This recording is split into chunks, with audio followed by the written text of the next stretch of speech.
The morning sun cut through the floor-to-ceiling windows of Brooks and Sterling Technologies like a blade, illuminating dust particles that danced in the air of the executive floor. Julian Brooks stood in his corner office, coffee growing cold in his hand, watching the city wake up below. 42 years old, with gray threading through his dark hair and smile lines etched deep around his eyes. He'd built this company from a cramped garage 15 years ago. The weight of every decision, every all-nighter, every mortgage he'd risked sat in the comfortable leather of his chair, in the patents framed on his walls, in the hum of servers 3 floors down. His phone buzzed. A calendar reminder, 9 a.m., meet Victoria Sterling, Richard Sterling's daughter. Julian had heard the stories, MBA from Harvard, 3 years at a Silicon Valley giant, and a reputation for ruthless efficiency. Richard had mentioned last month, during one of their increasingly rare lunches, that Victoria would be taking a more active role in the company. Julian had nodded, smiled, and assumed it meant quarterly reports and board meetings. He should have known better. At 8:57 a.m., his assistant Maria knocked softly. 23 years old, putting herself through night school. She'd been with him for 2 years. Her face was pale. "Mr. Brooks, she's here, and she's brought people." Julian set down his coffee. People, security, HR, and someone with a box. The walk to the conference room felt longer than usual. Through the glass walls, he could see her. Victoria Sterling, 29 years old, blonde hair pulled back so tightly it could have been weaponized, wearing a charcoal suit that probably cost more than Maria's monthly salary. She stood at the head of the table like she owned it. Technically, her family owned 51%. Technically, that meant she did. Julian entered with his easy smile, the one that had closed 100 deals. "Victoria, welcome aboard. Your father said, 'Sit down, Mr. Brooks.'" Her voice was ice water. No handshake, no preamble. He remained standing. "I think there's been some confusion. I know exactly who you are."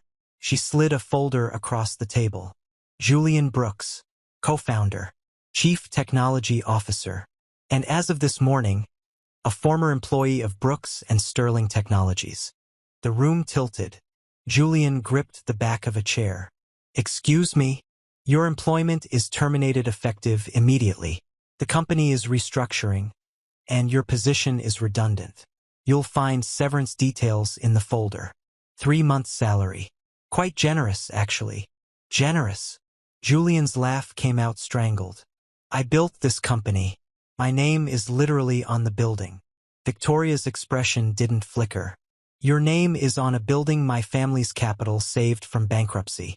Without Sterling Investment Group's $14 million injection in 2019, Brooks Technologies would have folded. You traded equity for survival. That decision has consequences." Julian's mind raced back 6 years. The product launch that failed. The client who defaulted.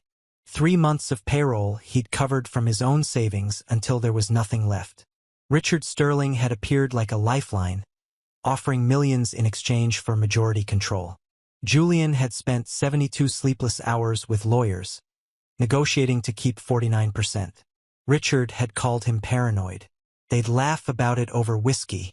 "I have 49% equity," Julian said quietly. "You can't just erase that. No one's erasing anything. You'll retain your shares. You simply won't work here anymore. Security will escort you out. You have 20 minutes to collect personal items. Company laptop, phone, and access cards stay here." The security guards stepped forward. Julian recognized them. Mike and Torres, guys he'd hired himself, who he'd chatted with about their kids and weekend plans. They wouldn't meet his eyes. "This is insane," Julian said. "Your father wouldn't. My father is in Monte Carlo for the month.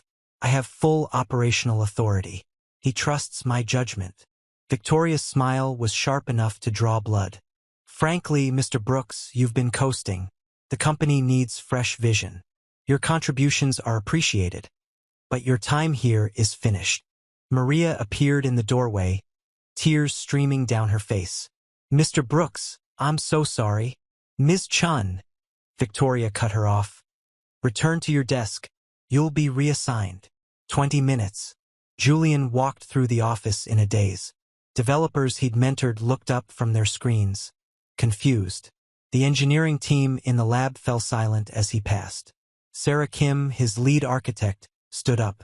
Julian, what's happening? I don't know yet, he managed. Keep working. The project needs you. His office felt like a museum of someone else's life. Photos with his team at product launches.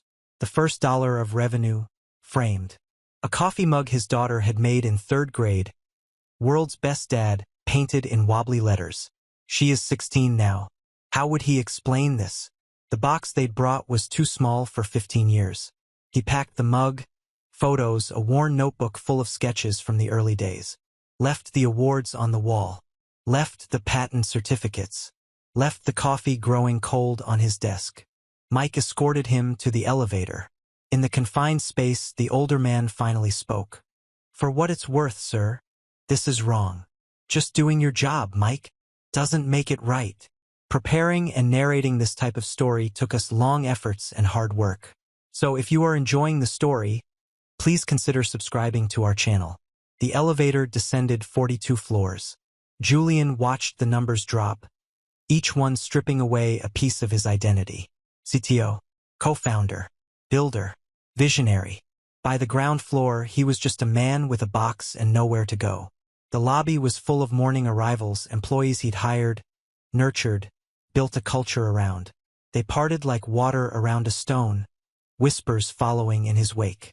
Julian kept his eyes forward, spine straight, until he pushed through the revolving doors into the autumn air. His car was in the executive parking garage, except his access card had been deactivated. Julian stood on the sidewalk, box in arms, and laughed. Came out broken. His phone rang, his personal cell, thank God they hadn't taken that. Unknown number. Julian Brooks. His voice sounded hollow. Mr. Brooks, this is Catherine Walsh from Walsh & Associates. I'm an attorney specializing in corporate law. I happened to be in your building for a meeting this morning and witnessed your departure. Do you have legal representation? I have a lawyer. Corporate stuff, contracts. You need a litigation specialist. What just happened, if I'm reading the situation correctly, may constitute a breach of your shareholder agreement. I'd like to review your corporate documents. Pro bono for the initial consultation. Julian sank onto a bench box beside him. Why would you do that? Because I built my father's company from the ground up, and my brother forced me out when Dad died. I won that fight, Mr. Brooks. I know what you're feeling right now, and I know how to fix it. Catherine Walsh's office was nothing like Julian expected. Tucked into a converted brownstone in the old district, it smelled of leather and old books. She was in her 50s, gray hair unapologetically natural, wearing jeans and a blazer that had seen better days. Her handshake was firm. Let me see everything, she said. Original partnership agreement, the Sterling investment contract, your shareholder agreement, employment contract, anything. Julian spent the next hour in her conference room, pulling documents from cloud storage on his personal laptop. Catherine read in silence, making notes, occasionally muttering under her breath. Outside the window, the city moved on without him. This is beautiful, she finally said. Beautiful? Your shareholder agreement. Either you had an excellent lawyer or you got incredibly lucky. Look at Clause 17. Julian leaned in. The legal language swam before his eyes, but Catherine translated. Any decision affecting the fundamental structure or strategic direction of the company requires approval from shareholders representing at least 60% of equity. That includes major personnel changes to C-suite positions. I was CTO. You are CTO. Your firing violated the shareholder agreement. It's void. Julian felt something unfurl in his chest. Hope. Dangerous, painful hope. So I can go back? Not that simple. Victoria Sterling will argue your position was operational, not strategic. That she has authority as acting CEO to make personnel decisions. We'll need to prove otherwise. Catherine pulled out a yellow legal pad. Tell me everything about the company. What makes it valuable? What are you working on? Project Lighthouse. Julian's hands moved as he talked, sketching invisible diagrams. Next-generation AI infrastructure for small businesses. Democratizes technology that only Fortune 500 companies can afford now. We're 6 months from launch. I designed the core architecture. Who else knows the system? Sarah Kim, my lead architect. She's brilliant, but the foundational patents are in my name. The innovation documentation shows my signature on every major breakthrough. I'm not just some manager, Catherine. I'm the engine. She smiled. Then let's go to war. The next morning, Julian received a registered letter from Brooks and Sterling Technologies. His shares were being diluted through a new investment round. Victoria had found a venture capital firm willing to inject $20 million in exchange for 30% equity.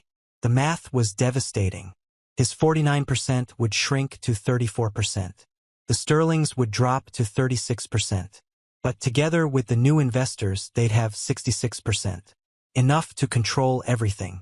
Catherine read the letter twice. This is panic. She knows she made a mistake. She's trying to eliminate your leverage before you can use it. Can she do this? Not without your approval. But she's betting you won't fight. That you'll take a buyout and disappear. Catherine's eyes glinted. Are you going to disappear, Julian? He thought of his daughter, Emma, who wanted to study computer science because she'd grown up watching him build things that mattered. He thought of Maria and Sarah and the hundreds of employees who'd believed in his vision. He thought of the garage where it all started, the nights he'd survived on ramen and hope. No, Julian said. I'm not. The lawsuit hit like a thunderclap. Catherine filed for an emergency injunction blocking the new investment round and demanding reinstatement of Julian's position. The local business press picked it up within hours. By evening, it was trending on tech news sites. Co-founder battles for control after shock firing. Julian's phone exploded. Messages from former colleagues, investors, clients. An email from Sarah. We're with you. The whole team. And one from Richard Sterling. Call me. Now. Julian stood in his home office, looking at that message for 10 minutes before dialing. Richard answered on the first ring. Julian, what the hell is going on? Your daughter fired me, Richard. Violated our shareholder agreement. Tried to dilute my equity out of existence. Silence. Then, Victoria told me you were resigning, taking a consultancy position. She lied. More silence. Julian could picture Richard on his yacht in Monaco. Champagne going flat as his world complicated. I gave her operational control. She's supposed to modernize the company. By destroying it? Richard, we're 6 months from the biggest launch in company history. Project Lighthouse is my design. Without me, it dies. Is that what you want? Of course not.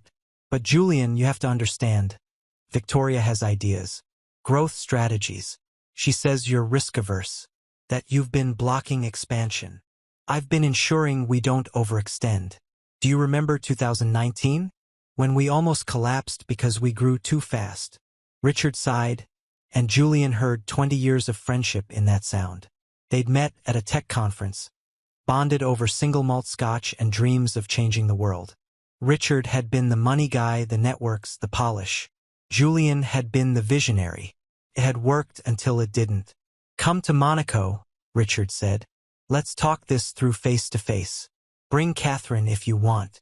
We'll sort this out. And the injunction? I'll call Victoria. Tell her to stand down on the investment round. For now. Julian hung up and slumped in his chair. Catherine had warned him, Richard Sterling was a businessman first. Friendship came second. But there had been something in his voice. Doubt, regret, maybe even shame. That night, Julian couldn't sleep. He wandered through his house, a mid-century modern he'd bought with the first big profit distribution.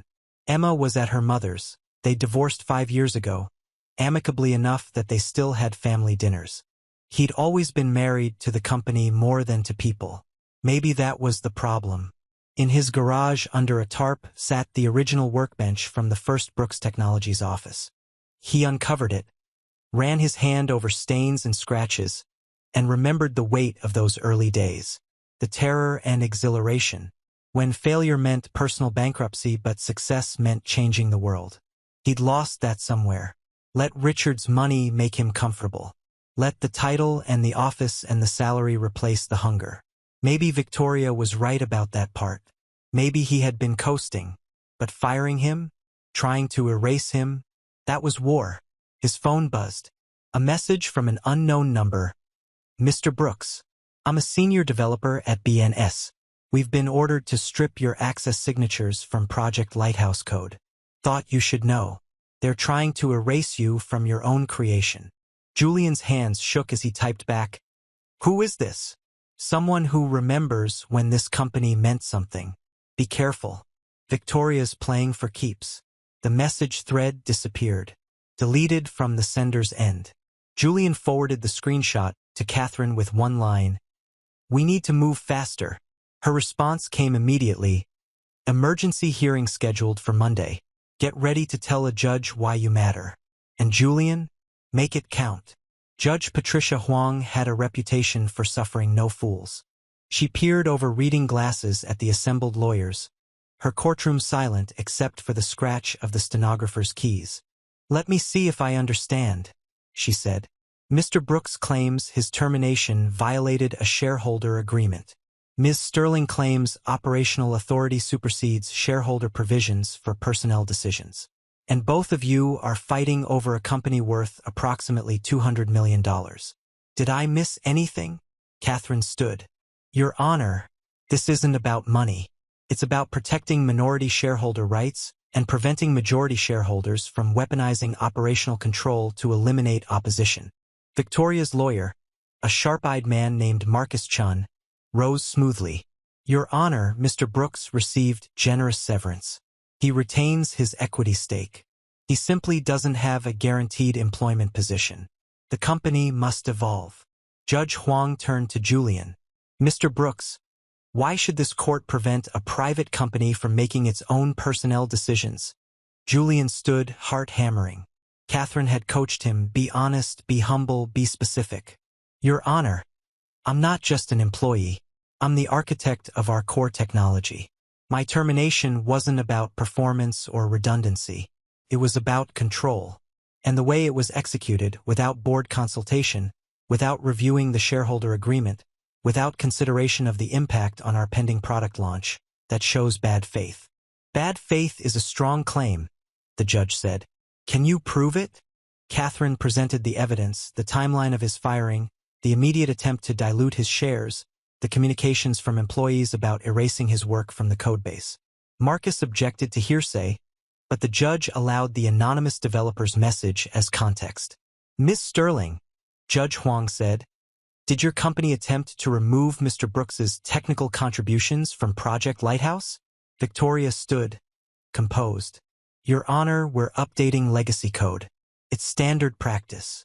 6 hours after firing the man who wrote it? A flicker of something crossed Victoria's face. Irritation. Maybe respect. "We're streamlining development. By erasing the founder's work." Judge Huang made a note. "I'm granting a temporary restraining order. Mr. Brooks will be reinstated as CTO pending full litigation. The investment round is frozen. We'll reconvene in 30 days for a full hearing." The gavel fell. Outside the courthouse, news cameras caught Julian's carefully neutral expression. Catherine handled the press. "We're grateful the court recognized the importance of shareholder protections." While Julian escaped to his car, his phone rang immediately. "Richard, congratulations," Richard said, voice tight. "You've turned this into a circus." "I turned it?" "Richard, your daughter tried to steal my company." "Our company, Julian. And she's trying to save it from your risk-averse paralysis. Project Lighthouse should have launched last year. You keep adding features, perfecting code, while competitors lap us." Julian pulled over, unable to drive and argue. "We launch when it's ready, when it won't fail and destroy our reputation. You're afraid. You've been afraid since 2019. And it's killing us." The words hit harder than they should have, because there was truth in them. Julian had become cautious. Every decision is triple-checked. Every risk hedged. The near death of the company had scared him. Maybe I am afraid, Julian said quietly. But at least I'm not reckless. Victoria doesn't understand this technology. She doesn't understand our clients. She's chasing growth metrics without substance. Then prove her wrong. You've got 30 days before the next hearing. Show everyone that Project Lighthouse is ready. Launch it. Make it undeniable. The line went dead. Julian sat in his car, watching traffic blur past. Launch in 30 days. Impossible. They needed at least 3 months of testing, security audits, and client beta programs. Unless, he called Sarah Kim. How fast could we do a limited beta launch? Real clients, real data, but controlled scope. With the full team, maybe 6 weeks. But Julian, we don't have the full team anymore. Half the developers are scared to talk to you. Victoria's made it clear that associating with you is a career-limiting move. What about you? Sarah laughed, sharp and bright. I don't scare easily, but I'm one person. We'd need at least 15 engineers working around the clock. Then let's find them. Over the next week, Julian became a ghost in his own company. Reinstated by court order but frozen out by Victoria's loyalists. She'd moved into the CEO's office, Richard's old space, and ran the company with military efficiency. Emails went unanswered. Meeting invitations declined. She communicated through lawyers and proxy, but she couldn't control everyone. Maria, his former assistant, now reassigned to operations, slipped Julian information. Which developers were sympathetic. Which departments felt the culture shifting toward cold productivity. Which clients were nervous about the leadership chaos. Sarah built a shadow team. Developers who believed in the vision more than the politics. They met in coffee shops and worked from home, building the beta version of Project Lighthouse on personal computers. It was insane and probably violated a dozen employment clauses. Julian didn't care. At 2 a.m. on a Tuesday, Sarah sent him a message. Beta stable. We need to test. Julian knew exactly who to call. Marcus Thompson, CEO of Thompson Medical Supplies, had been Julian's first major client 8 years ago, a company with 200 employees struggling with outdated inventory systems. Julian had built them something custom, cheap, effective. Marcus had told him once, "You saved my company. Marcus, I need a favor. A big one." Marcus listened to the pitch, free beta access to Project Lighthouse, cutting-edge AI infrastructure, the catch being it was technically unauthorized and might blow up in everyone's face. "When do we start?" Marcus said. 3 more small businesses signed on. A boutique marketing firm, a regional restaurant chain, an architecture studio. All of them trusted Julian more than they feared the risk. The beta launch happened on a Sunday night. Sarah and her shadow team monitored from a shared server, watching data flow through systems that would have cost these businesses millions to build themselves. Thompson Medical's inventory processing sped up by 60%. The marketing firm's client analytics generated insights that landed them 2 new contracts in the first week. It worked.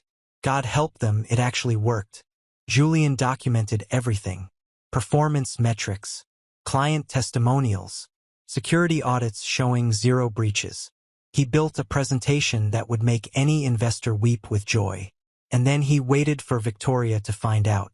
She called him at 7 a.m. on a Thursday. "You launched Project Lighthouse without authorization."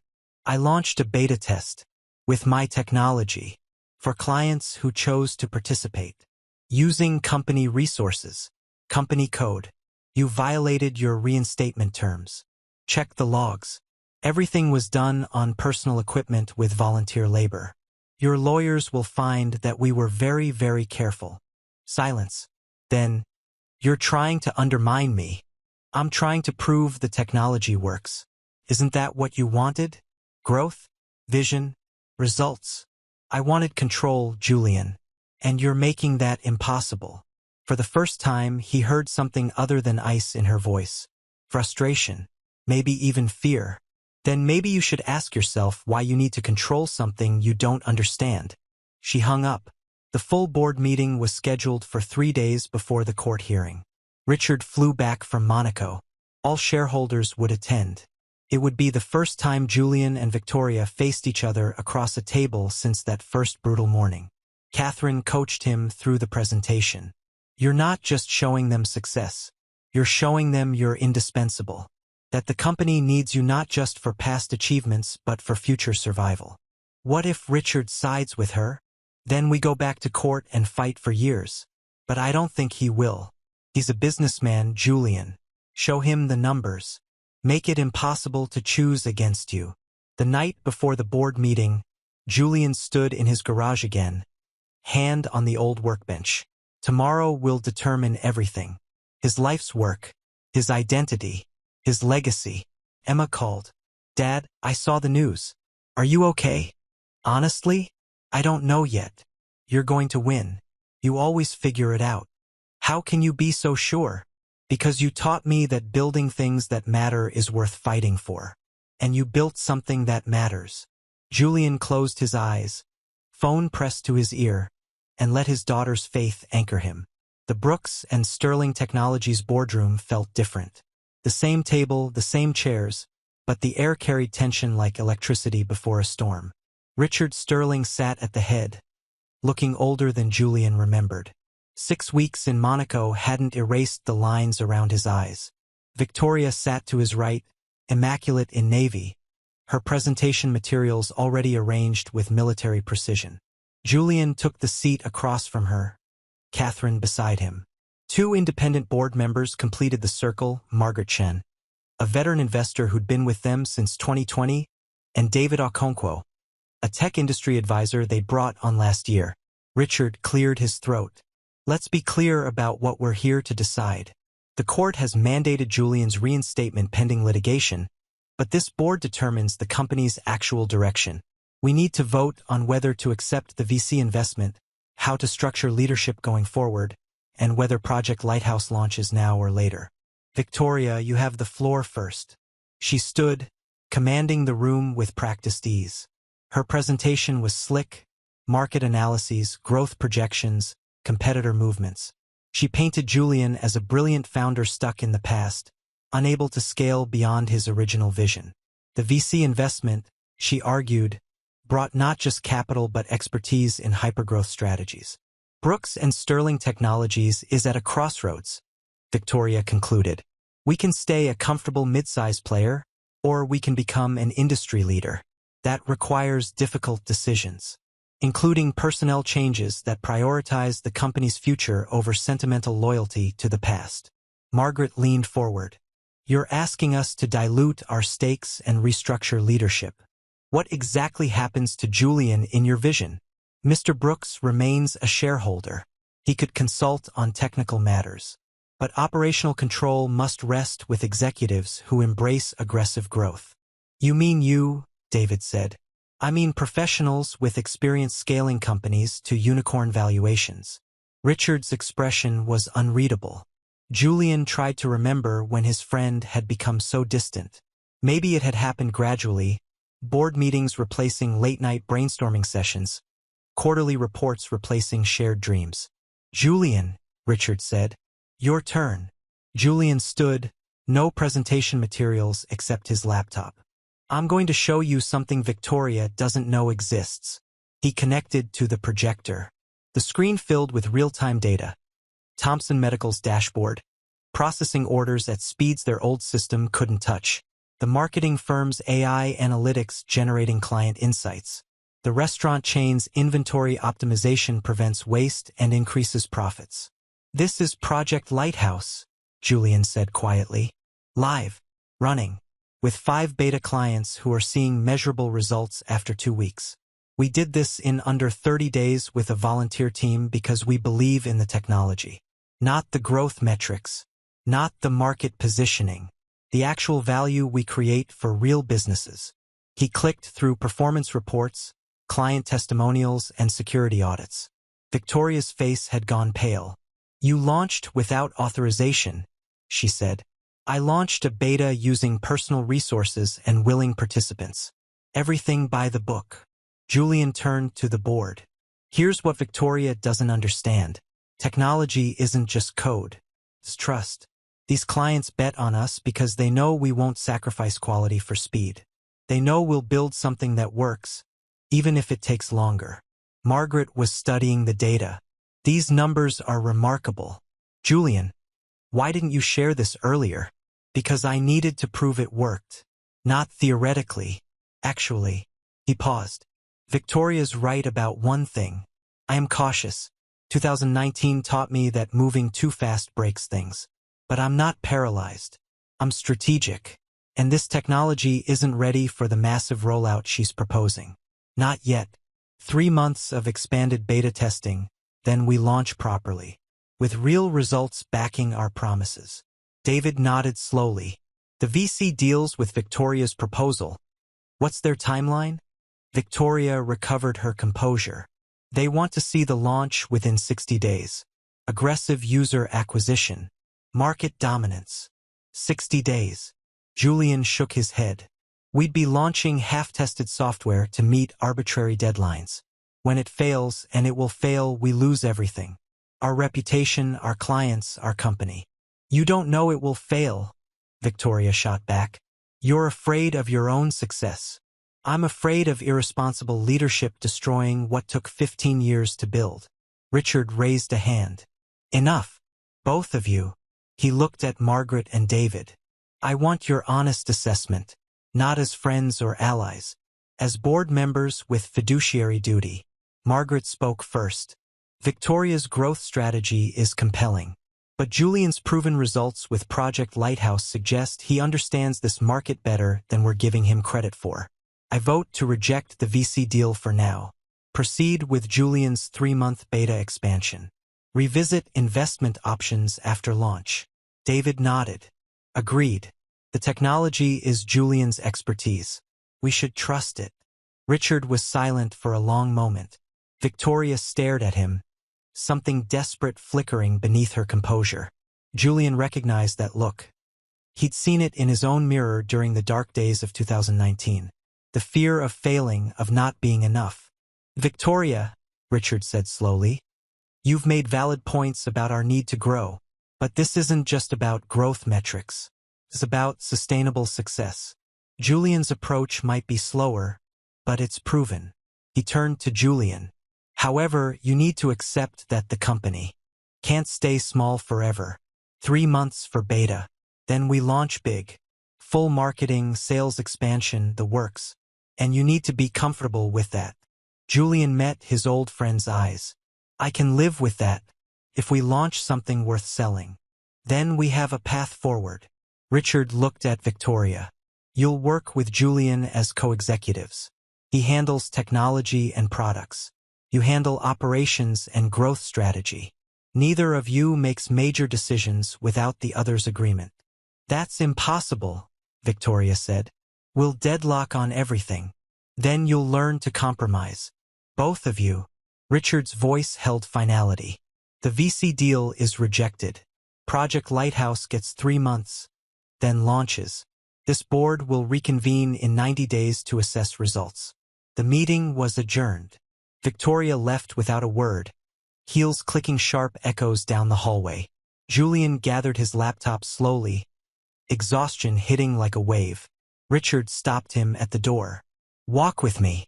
They rode the elevator down in silence, exited into the autumn afternoon.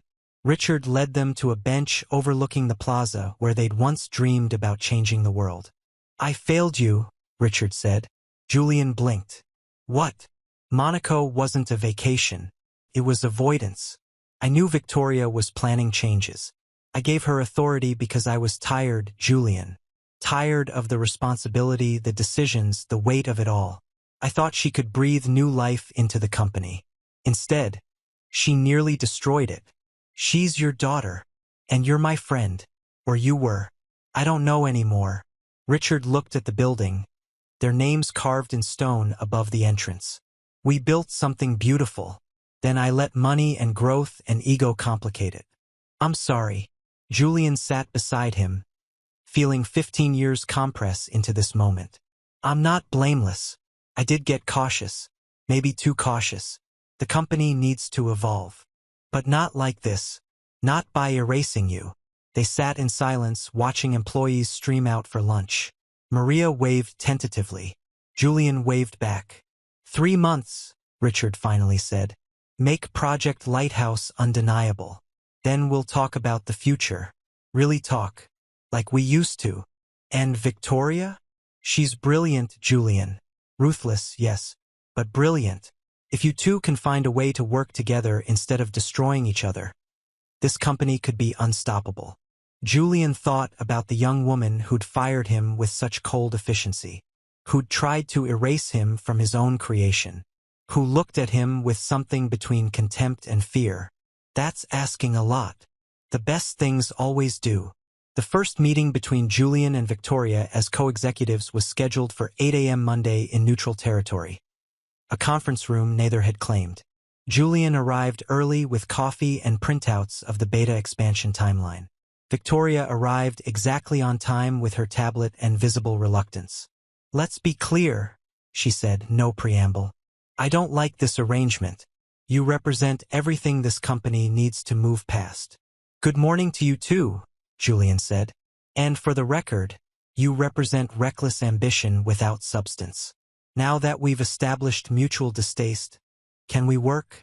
Something flickered in her eyes. Almost respect. Fine. Show me your timeline. He laid out the plan, 15 beta clients over 3 months, systematic testing of features, gradual scaling of infrastructure. Victoria listened, taking notes, occasionally asking questions that were sharp enough to cut but relevant enough to matter. Your timeline assumes perfect execution, she said. What's the contingency if we hit problems? We adjust. Technology development isn't linear. That's not acceptable. We need hard deadlines. The market won't wait for perfection. The market will punish us harder for launching broken software. They argued for an hour, voices rising until Maria knocked softly. Sorry to interrupt, but people can hear you in the hallway. Julian and Victoria exchanged glances. He saw what he'd missed before. She wasn't just ambitious. She was terrified. Terrified of failure, of disappointing her father, of proving all the Silicon Valley whispers wrong that said she'd only succeeded on her family's name. Let's start over, Julian said quietly. Not as opponents. As people who both want this company to succeed. What do you actually need, Victoria? She hesitated, walls visible in her posture. Then, proof that we're not stagnating, that we're moving forward. Real metrics I can show investors and clients that we're not just another cautious tech company afraid of our own shadow. And I need assurance that we're not sacrificing quality for speed, that we're building something sustainable. So we need aggressive progress with careful execution. Victoria almost smiled. That's contradictory. Or it's balance, which neither of us has been good at alone. They worked until noon, hammering out a compromised timeline. 20 beta clients in 3 months. Ambitious but achievable. Weekly progress reviews. Clear decision points where they'd assess whether to accelerate or pump the brakes. It wasn't perfect, but it was something. Sarah Kim was skeptical when Julian briefed the development team. You trust her? After everything. I trust that she cares about the company's success. Her methods are questionable, but her commitment isn't. And if she tries to sabotage you again? Julian thought about the board meeting, Richard's exhaustion, the weight of leadership he'd never fully appreciated. Then we deal with it. But I'd rather try collaboration than guarantee mutual destruction. The beta expansion revealed what both of them needed to see. Julian's careful testing caught critical bugs that would have crashed systems under Victoria's aggressive timeline. But Victoria's push for faster deployment identified efficiencies Julian had overlooked, ways to streamline processes without sacrificing quality. Thompson Medical recommended them to 3 other healthcare suppliers. The marketing firm wrote a case study that went viral in industry circles. Applications from potential beta clients flooded in far more than their 20-client target. We could take 50, Victoria argued in their weekly review. Demand is there. Infrastructure can't support 50. Not yet. Julian pulled up server capacity reports. We max out at 30 without risking performance degradation. Then let's expand infrastructure. That's a 6-week project minimum. Hardware procurement, setup, testing. Victoria leaned back, frustrated. Then, what if we partner with a cloud provider? Use their infrastructure temporarily while we build our own. Julian considered. It was risky relying on third-party systems during beta, but it could work. We'd need ironclad security agreements. Client data can't be compromised. I have contacts at 3 major providers. Let me negotiate.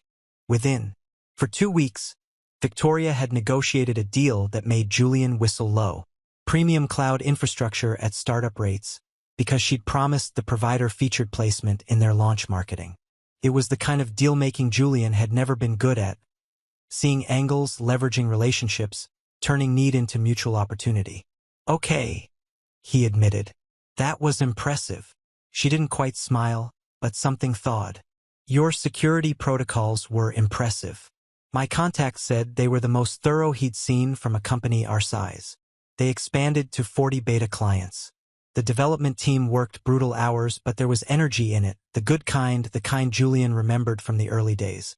They were building something that mattered, and people could feel it. Emma visited the office one Saturday, bringing Julian lunch while he worked. She found him in the lab with Victoria, both of them hunched over a monitor debugging a data synchronization issue. You must be Victoria, Emma said. The one who fired my dad. Victoria straightened, composure slipping. Yes, that was a mistake. Yeah, it was. Emma set down the food containers. But he says you're good at the business stuff. That you care about the company. I do. Then maybe don't fire people next time. Just a thought. Emma turned to Julian. Mom says hi, and that you should sleep occasionally. After Emma left, Victoria was quiet for a long moment. Your daughter's direct. She gets it from me. Eventually, Julian handed her a container of Thai food. You should eat. We've got 4 more hours of this. Why are you being nice to me? Julian considered the question. Because you were right about some things. I was coasting, playing it safe because I was scared. And because I think you're learning that ruthless efficiency isn't the same as effective leadership. We're both figuring it out. Victoria picked at her food. My father built an empire. Multiple companies, billions in assets. I've spent my whole life trying to prove I'm not just his daughter. That I earned my achievements. When he gave me authority here, I saw it as a test. I couldn't afford to be soft or sentimental. So you fired the co-founder on day 1. I thought it showed decisiveness. Instead, it showed I didn't understand what I was walking into. She met his eyes. I'm sorry, Julian, for how I handled it. You didn't deserve that. It was the first time she'd used his first name. Apology accepted. And for what it's worth, you're not just your father's daughter. You're a pain in my ass, but you're talented. The company's better with both of us than either alone. That might be the nicest thing you've said to me. Don't get used to it. They worked until midnight, fixing the bug and implementing safeguards. Walking to their cars, Julian realized they'd just spent 14 hours together without major conflict. Progress. The 3-month deadline arrived with 42 active beta clients and metrics that exceeded every projection. Client satisfaction scores averaged 9.2 out of 10. System uptime was 99.7%. The technology worked. More importantly, it delivered real value. Small businesses were saving money, improving efficiency, competing better. Preparing and narrating this type of story took us long efforts and hard work. So if you are enjoying the story, please consider subscribing to our channel. The board meeting felt different this time. Richard looked proud. Margaret and David reviewed the data with obvious approval. Even Victoria seemed less armored, more present. This is exceptional work, Margaret said. Both of you. The beta results position us perfectly for full launch. I have marketing prepared, Victoria said. Industry press is ready to cover us. We've got launch events scheduled in 5 cities. And I've negotiated pilot programs with 3 Fortune 500 companies who want to see if our small business focus can scale.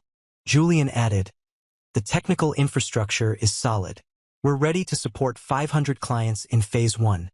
with clear scaling paths to 5,000 within a year. Conservative projections put revenue at 40 million in year one. Richard leaned back, something like satisfaction softening his features. I'll admit, when this started, I didn't think you two could work together. I'm glad you proved me wrong. The question now is, what's next? Do we seek investment for expansion, go public eventually, or stay private and grow sustainably? Victoria and Julian exchanged glances. They discussed this during late-night planning sessions, finding unexpected alignment. We think there's a middle path, Julian said. Controlled investment, not VC funding that demands explosive growth, but strategic partners who understand our market. We stay majority independent, but bring in expertise where we need it. And we establish clear governance, Victoria added. Co-CEO structure. Julian handles product and technology. I handle operations and growth. Equal authority, collaborative decisions on major strategy. Margaret raised an eyebrow. Co-CEOs rarely work. Rarely isn't ever, Victoria said. And we've proven we can balance each other's weaknesses. David smiled. I'd like to propose a vote. All in favor of the co-CEO structure and proceeding with launch. For hands went up. Richard's rose last, but it rose. Then it's decided, Richard said. Brooks and Sterling Technologies enters its next chapter, with both founders leading together. After the meeting, Julian found Victoria on the rooftop terrace, looking out at the city lights. Having second thoughts? He asked. About working with you permanently? Constantly. But she was smiling. My father pulled me aside, said he's stepping back from active board involvement, staying as chairman, but trusting us to run the company. How do you feel about that? Terrified and excited. This is what I wanted, real authority, real responsibility. But it's different when it's actually yours. Julian stood beside her. The autumn wind carrying city sounds up to their perch. We're going to make mistakes, probably fight, definitely disagree on strategy. Undoubtedly. But I think we can build something neither of us could alone. If we're willing to actually listen to each other. Victoria extended her hand. Partners. Julian shook it. Partners. But I'm still not letting you fire people without due process. And I'm still going to push you out of your comfort zone. I'd expect nothing less. Below them, the Brooks and Sterling building glowed against the night. Inside, Maria was probably finishing late work. Sarah checking code one more time. Hundreds of employees heading home to families and lives built around the company two people had started in a garage 15 years ago. Julian thought about that morning when Victoria had fired him. How the world had ended and somehow led here, to partnership, to growth, to something stronger than what he'd built alone. Thank you, he said quietly. For what? For pushing me. For being ruthless enough to shake me awake. For caring about this company even when you showed it badly. Victoria was quiet for a moment. And thank you for fighting back. For showing me that caring about people isn't a weakness. That the company isn't just metrics and growth. It's the lives connected to it. They stood in comfortable silence. Two people who tried to destroy each other learning instead to build together.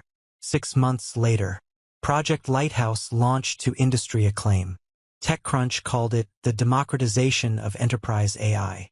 Forbes featured Julian and Victoria on their cover. The unlikely partnership disrupting small business technology. Within 4 months, they had 800 clients and a waiting list of 3,000. Julian stood in the same conference room where he'd been fired, now redesigned with both their input. His preference for comfortable creativity mixed with her eye for professional efficiency. The irony wasn't lost on him. Sarah Kim had been promoted to VP of Engineering.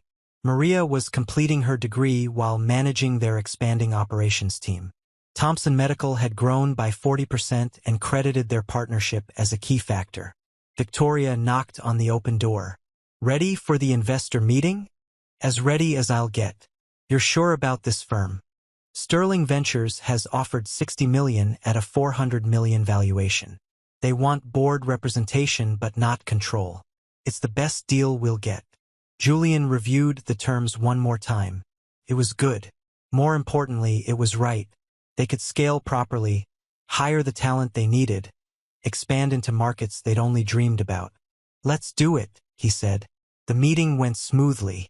Victoria handled the business terms with confident precision. Julian presented the technology roadmap with the passion that had built the company. Together, they showed investors a partnership that worked. Different skills, shared vision, mutual respect. Walking out, Victoria said, "My father asked me to dinner tonight, both of us. He wants to celebrate. I'd like that." At dinner, Richard was more relaxed than Julian had seen him in years. Retired from active business, spending time sailing, reconnecting with old friends. He raised his glass. "To the best decision I ever made, trusting you two to figure it out." "Even when we nearly destroyed each other?" Victoria asked. "Especially then. Easy partnerships don't build character. Or revolutionary companies." Julian thought about the journey, the firing, the lawsuit, the bitter fights that became productive disagreements that became collaborative problem-solving. None of it had been easy. All of it had been necessary. 2 years later, Brooks and Sterling Technologies went public at a $2 billion valuation. Julian stood on the trading floor, watching their stock ticker for the first time, Emma beside him. She was starting college in the fall, computer science major, already interning with their development team. "You did it, Dad," she said. "We did it. A lot of people. A lot of hard work." Victoria found them in the crowd, now professionally styled for the cameras but still with that sharp edge he'd learned to appreciate. "The opening bell's in 5 minutes. You ready to ring it together?" "Yeah, I'm ready." They stood at the podium, hands on the bell, cameras flashing. A company built in a garage, nearly destroyed by conflict, saved by learning that strength came from complementary differences rather than uniform vision. The bell rang, and Brooks and Sterling Technologies became part of history. 5 years later, Julian's garage workshop had become legendary. The place where it all started, preserved exactly as it was in 2010.